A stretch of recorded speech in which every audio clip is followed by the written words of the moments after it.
Llegamos al final de una semana que me parece a mí fue una semana en la que aprendimos mucho sobre teología, sobre cómo hacer un estudio de palabras. Claro, aquí no hicimos un ejercicio completo, pero tratamos de mencionar cuán importante es que comprendamos las palabras en el texto bíblico. Cuando aparece la palabra primogénito, cuando aparece la palabra principio, cuando aparece la palabra cabeza, la palabra imagen. Ustedes notaron que nos centramos en esas palabras durante la semana para comprenderlas en el contexto bíblico, y eso nos aportó mucha riqueza espiritual. Tal vez muchos de ustedes ya sabían esto, y eso es muy bueno, pero como dice el apóstol Pablo, pues no está de más recordarlo, ¿verdad?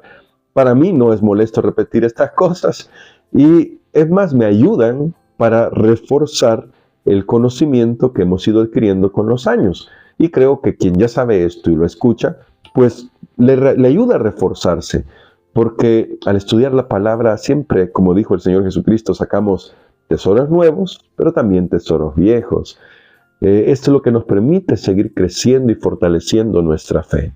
Hoy vamos a orar pidiendo a Dios sabiduría para aplicar lo que hemos estudiado durante esta semana, y al hacer esta aplicación, permitirle al Señor que nos ayude a crecer en la gracia, de tal manera que podamos ser una bendición para quienes nos rodean, para nuestra iglesia, para nuestra familia en primer lugar. Vamos a orar. Querido Padre, estamos muy agradecidos por tu palabra. Hemos aprendido muchísimo durante esta semana y queremos alabar y glorificar tu nombre y exaltar a nuestro Señor Jesucristo, porque Él lo es todo. Y gracias, Señor, por esta revelación de tu palabra que nos has dado al estudiar la carta a los Colosenses esta semana. Oramos para que al hacer una aplicación de lo que hemos estudiado, esto nos permita crecer espiritualmente. En el nombre de Jesús. Amén. Quiero comenzar con una cita de uno de mis autores favoritos. En la semana yo mencioné que hoy vamos a comentar a este autor. Este autor es C.S. Lewis. Por ahí tengo yo en mi librera algunos libros de él. Las Crónicas de Narnia son una lectura fabulosa. Yo la recomiendo para que las lean a los pequeños. Es una lectura muy aleccionadora. Si la lees en la clave que C.S. Lewis le escribió, en la clave del cristianismo. Aún así tiene mucha literatura en lo que él escribió, es decir, es muy bueno. Luego él escribió otros libros. Él escribió Una pena en observación o El problema del dolor. Son libros que son unas reflexiones profundas que él hizo sobre por qué existe el dolor en un mundo, quiero decir, cuando Dios es bondad, cuando Dios es bueno y es todopoderoso. Bueno, ese libro me abrió la mente en muchas cosas. Y hay un libro que, debo admitir, no lo he leído, se cita aquí, y es Mero Cristianismo, pero espero conseguirlo pronto para poder leer ese fabuloso libro. Y de acá, y digo fabuloso, porque van a notar esta cita, ya deja el deseo de ir a leer el libro, pero aquí ya nos va a dejar un gran concepto sobre lo que hemos estudiado. Recuerden, lo que hemos estudiado durante esta semana habla sobre la preeminencia de Cristo. ¿Quién es Jesús para mí? ¿Quién era Jesús para Pablo? Bueno, ahí nos dio una cátedra en un canto maravilloso desde el versículo 15 hasta el versículo 20 de Colosenses 1, que aborda una teología profunda.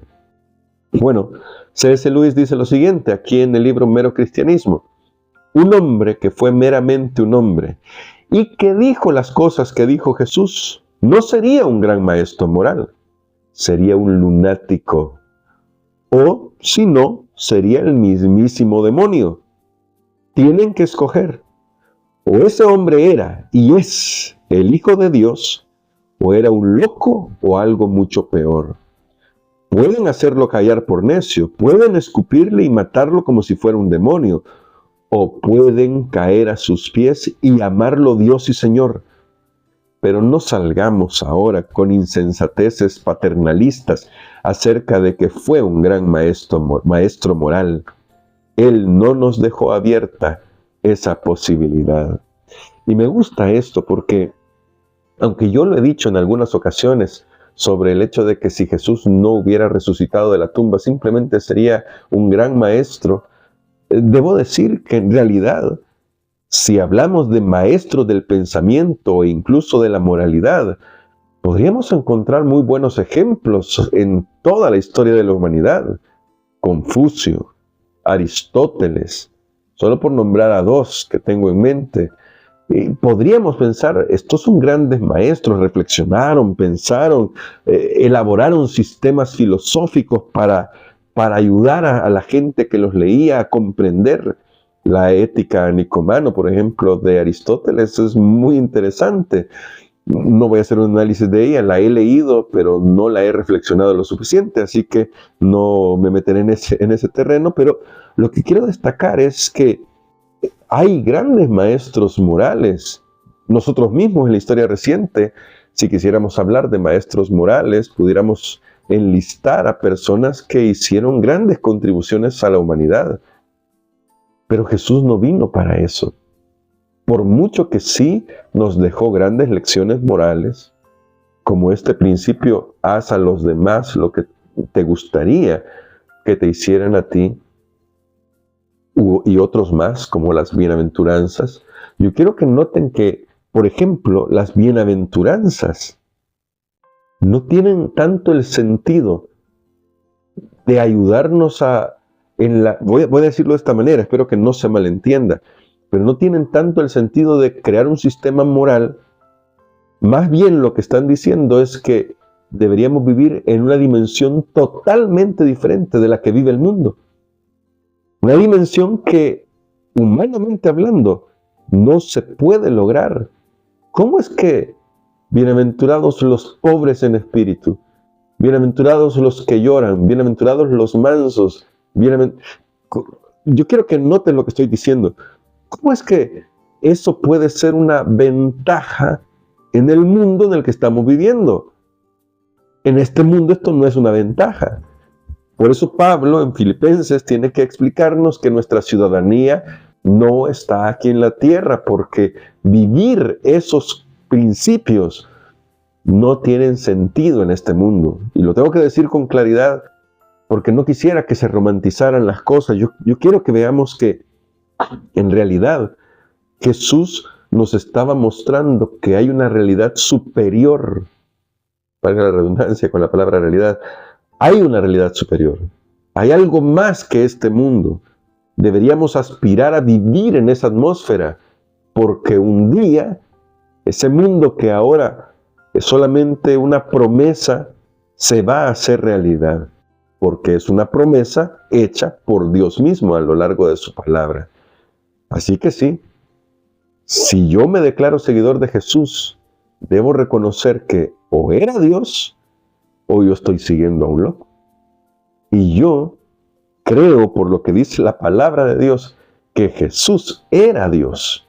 Era 100% Dios. Era plenamente Dios. Me gusta usar más la palabra plenamente, pero tengo el vicio de seguir usando esto de 100%.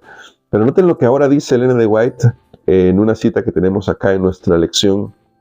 Que ella dice, el Padre es toda la plenitud de la divinidad corporalmente y es invisible para los ojos mortales. El Hijo es toda la plenitud de la divinidad manifestada. La palabra de Dios declara que Él es la imagen misma de su sustancia. Y en Colosenses, Pablo nos ha mostrado, quiero decir, qué tan grande es Jesús.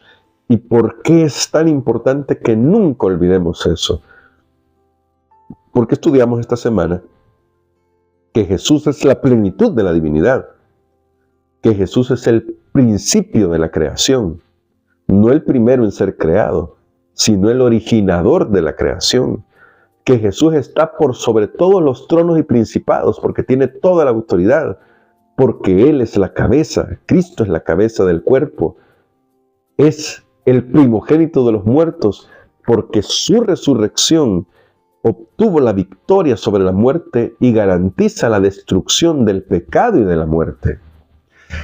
Así que claro, cuando leemos ese canto que estudiamos durante esta semana, en nuestro corazón lo que debería haber es gratitud, porque el gran Dios del universo vio con condescendencia a este mundo y se compadeció a tal punto que lo arriesgó todo para que todo aquel que en él crea no se pierda, sino que tenga vida eterna. Por la sangre de su cruz podemos ser restaurados de nuevo al hogar.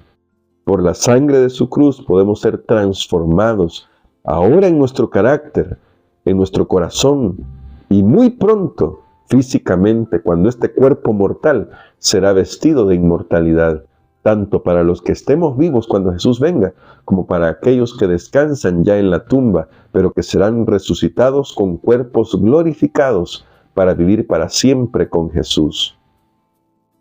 Lo que hemos estudiado esta semana es un llamado a reconocer a Jesús como el primero en nuestras vidas.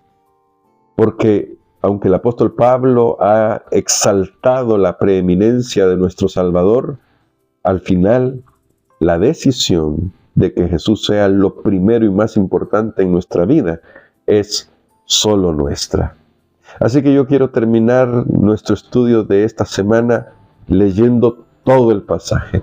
Y con lo que hemos estudiado durante esta semana, por favor, ahora podemos comprender mejor las palabras que vamos a leer y podemos dimensionarlas, las podemos disfrutar mejor, porque las hemos analizado, las hemos digerido durante esta semana.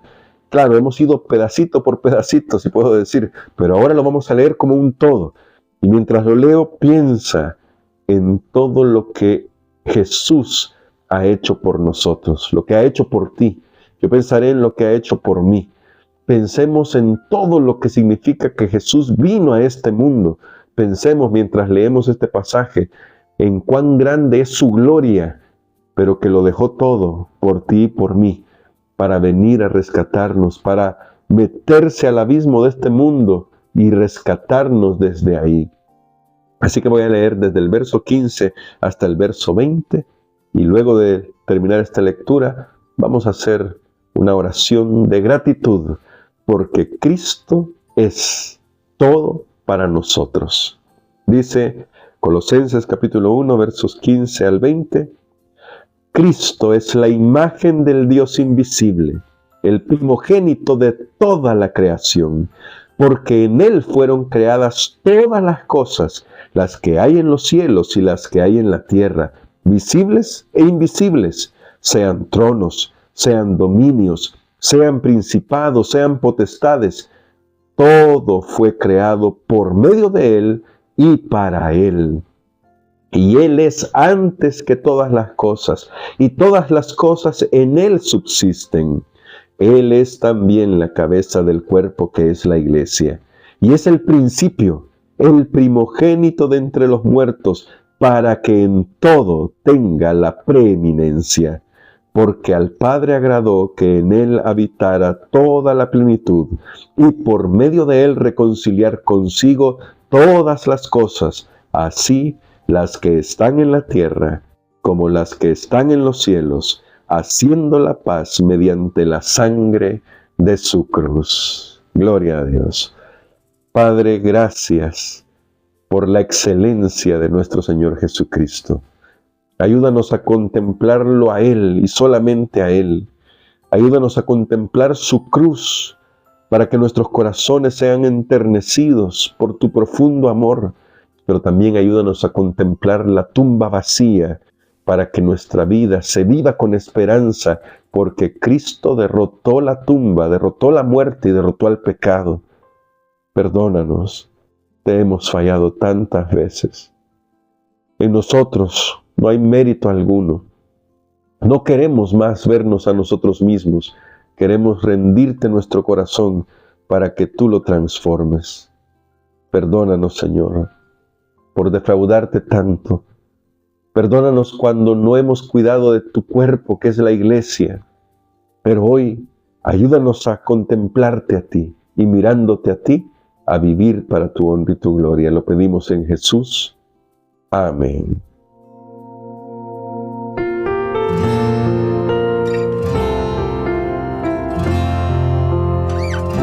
El cielo y la tierra Soñaron en Cristo, Rey Supremo sobre toda creación. Él es la imagen del Dios invisible que se muestra en su infinito amor.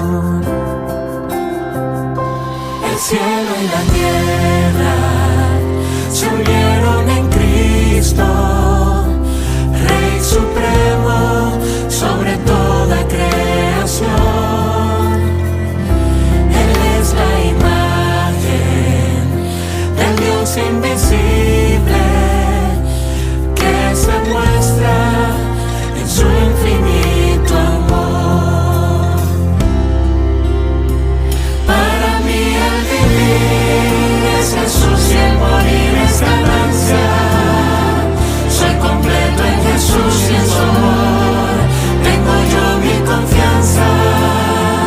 Viviré por Jesús y al mundo daré la esperanza, que solo en Jesús hay perdón y nos salva por gracia.